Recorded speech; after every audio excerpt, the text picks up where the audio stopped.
Perfeito. Então vamos lá. Olha só, o PT... Então as pessoas imaginam, frente ampla, eles vão... Vai ser um governo de boa.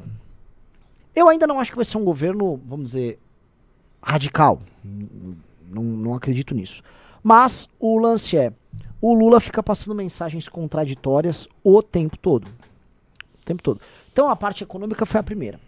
O Meirelles já tá vendo. E o Meirelles já ficava dando declarações pra imprensa. E aí o próprio ala mais à esquerda do PT ficava falando o seguinte, mas por que diabos eles estão tomando decisões e falando sobre coisas a serem feitas, e tem até um plano, tem uma PEC, se não foi falado quem é o ministro da economia.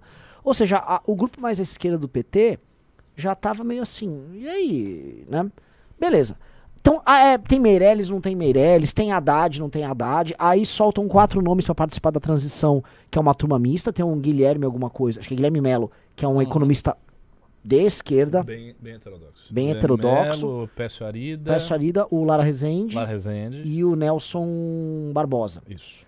Então, você tem 2 mais à esquerda, um meio e um pouquinho assim mais ortodoxo. Não um ortodoxo, um meio campo e 2 mais à esquerda. E vem as declarações do Lula. Só que a gente pega outras áreas. Silvio Almeida. Silvio Almeida é um incendiário. E tá lá o Silvio Almeida. A mulher, ou irmã, eu nunca sei, da Marielle. Sim. Foi Guilherme Boulos no Ministério das Cidades. Foi sugerido José Rainha e o Stedley, respectivamente, para desenvolvimento agrário e agricultura. Nossa, isso eu não vi. Foi. Sério? Aí tiraram o nome. Isso é bem audacioso. Isso é arrumar briga. Eu não acho que vai acontecer. Só que foi trocado. Agora pra agricultura o nome é o Nery Geller, que é um cara ligado, era operador da família Batista, do Joesley, da turma da JBS, e um cara que é do agro e fala a favor do MST. Basicamente um agro, ele é um grande... A turma dele é tudo fazendeirão, mas são do PT pro business. Entendi. É aquela estratégia que o bolsonarismo usou muito. Ele anuncia um nome ridículo, todo mundo fica batendo, tipo o Stedley, não, tá bom, não vai ser o Stedley, vai ser o Nery Geller, sabe? Pro pessoal aceitar, que é um nome horroroso também. Isso, não, a galera do agro está, assim, empolvorosa. Tipo assim, esse cara é que é pior do que ele ser ideológico pra eles. Ele é um ladrãozão. É um cara que... O que a JBS faz com o pecuarista no Brasil é um negócio horroroso, é um negócio que desvirtua toda a relação e todo o equilíbrio que tem ali. Então, e aí as declarações recentes do Lula falando sobre teto de gastos, falando, o Brasil ele tem meta de inflação, mas ele não tem meta de crescimento. Tudo isso começou a assustar o mercado. Eu fiz thread sobre isso, porque eu também acho assim, o que é mercado? Eu até falei, porra, mano, é foda. Eu até me senti, sabe que eu tô falando meio de esquerda nesse ponto? Eu já comecei a xingar o mercado. Acho que não. Eu acho que você tá indo pra uma linha menos subserviente a uma noção de liberalismo. Não, de esquerda. Ótimo. E aí eu jogo pra você, porque a gente discutiu muito o que seria esse governo do PT. O que você acha que tá acontecendo e o que tá pintando? Só vou falar uma coisa. Quando vocês vão falar olhando um para o outro, procurem falar no microfone. Okay. Tá, eu vou falar no microfone, agora eu vou falar olhando para você, meu querido, que está aqui nos acompanhando no MBL News. O que eu acho? Eu acho, primeira coisa, é que o PT tem uma dura tarefa de conciliar muitas coisas que ele tinha que conciliar. Isso é uma análise que eu já tinha feito lá atrás, em algum MBL News, eu lembro bem que eu falei disso, a gente comentou isso, como seria difícil para o PT, por quê? Por um lado, o PT tem uma militância de esquerda a qual ela precisa dar uma resposta.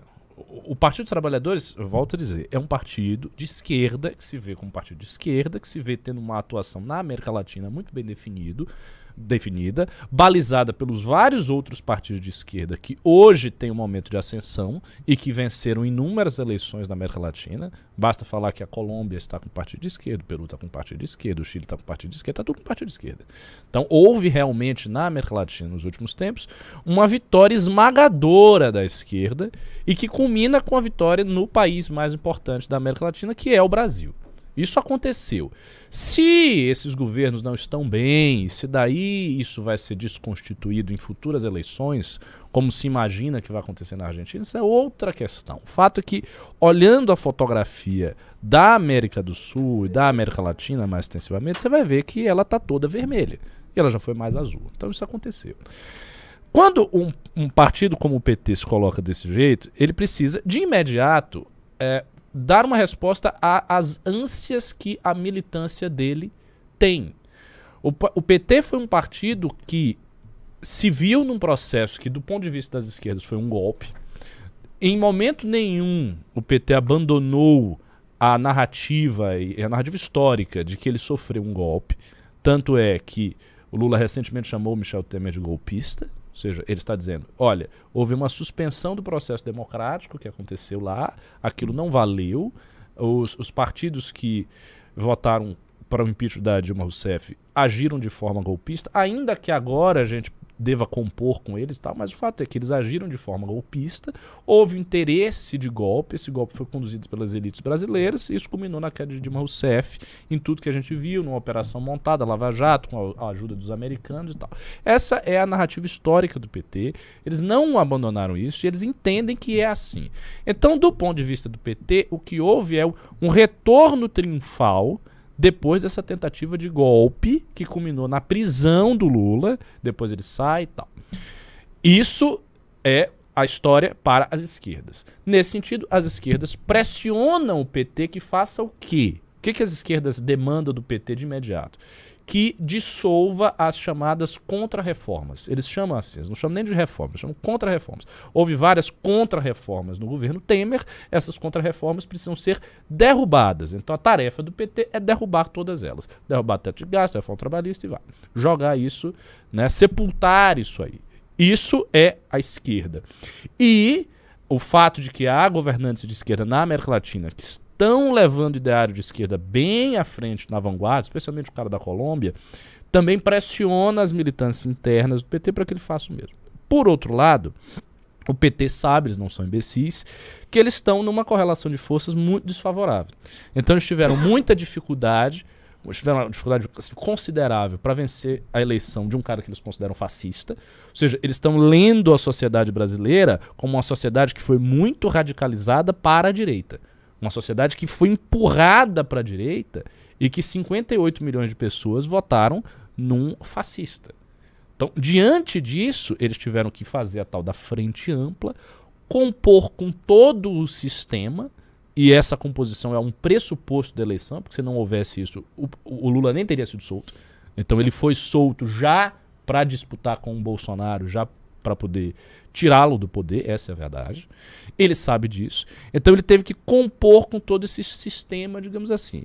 E fatos que indicam isso aí é o Alckmin como vice, o Alckmin, né, presidindo essa fase de transição, o fato de haver cogitação se o Meirelles ia ou não ser ministro da Economia.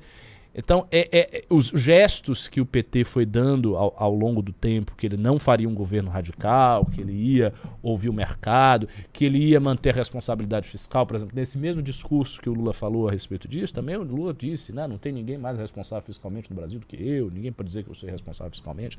Então, ele sabe que ele tem que compor com essa parcela da elite que eles consideram de direita, mas que não está com o Bolsonaro. Então a Tebet, por exemplo, a Tebet é uma representante simbólica disso.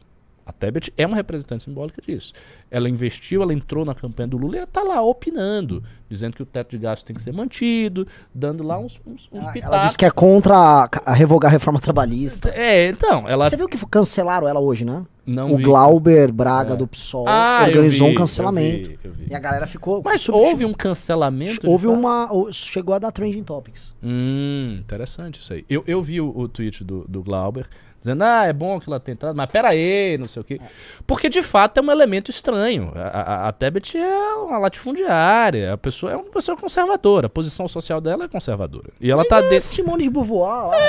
É enrolação, porque, infelizmente, as nossas elites que deveriam ser de direita ficam tentando emular essas merdas de esquerda aí. Mas a posição social dela é conservadora. E aí o que o PT tem que fazer? O PT tem que conciliar essas duas coisas.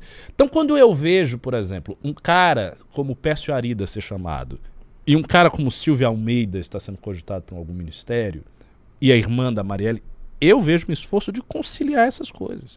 Eles precisam colocar gente da militância em certas posições de destaque, em ministérios, secretariado e tal. Precisam colocar lá dentro, entendeu? Porque isso é uma resposta que ele está dando à militância. E, ao mesmo tempo, ele tem que colocar pessoas que têm um outro perfil. E o PT vai ter que ficar fazendo esses gestos dúbios. E aí você falou uma coisa, mas esses gestos deixam o mercado sem saber como é que vai rolar. Então o mercado não sabe, ser mais ortodoxo, vai ser menos ortodoxo, vai manter responsabilidade fiscal, não vai e tal. Eu acho que essa indefinição, minha opinião, vai se manter até o início do governo e vai perdurar no início do governo. No início do governo já não vai ter definição. Vai ter umas políticas assim que vão para um lado, outra que vai para o outro, umas coisas contraditórias. E a gente vai estar vendo, para mim, meses de governo muito contraditórias, com disputas internas bem duras entre alas mais de esquerda, alas menos de esquerda, e o Lula ali no meio tentando conciliar as coisas. Só que eu acho que vai acontecer. Galera, assim, eu não vou entregar qualidade pra vocês também não entregam o like, né? Eu tô nem pedindo dinheiro, tô pedindo like. Tec.